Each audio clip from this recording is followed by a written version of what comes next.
Waziri Mkuu wa Israel Benjamin Netanyahu yupo nchini Marekani tangu jana Jumatatu. Mpango wake ni kufanya mazungumzo na Rais wa Marekani Donald Trump huko Washington, ambapo anatarajiwa kujadiliana kuhusu hali ya vita dhidi ya Iran na miongoni mwa masuala mengine kadhaa. Hii ni taarifa iliyotolewa na ofisi ya Waziri Mkuu ambayo imethibitisha Netanyahu na Trump wote waliwasili kwa wakati mmoja katika base ya Andrew, kituo cha kijeshi cha Marekani kilichopo Maryland karibu na Washington DC. Hata hivyo hawakukutana na kufanya mazungumzo bado. Taarifa zinadai kwamba wote watajadili masuala kadhaa ikiwa ni pamoja na namna ya kumaliza vita huko Iran. Tutajadili masuala yote kwenye ajenda. Kwanza kabisa, suala la Iran. Kwa kawaida lengo letu ni kulinda usalama wetu na pia kupanua mzunguko wa amani unaotuzunguka, Netanyahu alisema wakati akijiandaa kupanda ndege kuelekea huko Washington. Netanyahu alilekea Nevatim Air Base badala ya uwanja wa ndege wa Ben Gurion ambapo kwa kawaida huondoka kwa ziara ya kiserikali, vyombo vya habari vya serikali vimeripoti. Kutokana na uzoefu wangu kama waziri mkuu katika nyakati hizi, lazima tuchukue hatua kwa dhamira kubwa na hekima kubwa, alisema Netanyahu.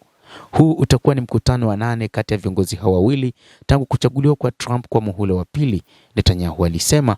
Zaidi ya kiongozi yeyote wa kimataifa, hii ni fursa kubwa, lakini pia ni jukumu kubwa. Na hivyo pia inadaiwa kwamba Netanyahu aliongeza kuwa pamoja na kukutana na Trump atahudhuria mazishi ya Lindsey Graham aliyeaga dunia Julai 12 baada ya kuugua kwa muda mfupi na ghafla.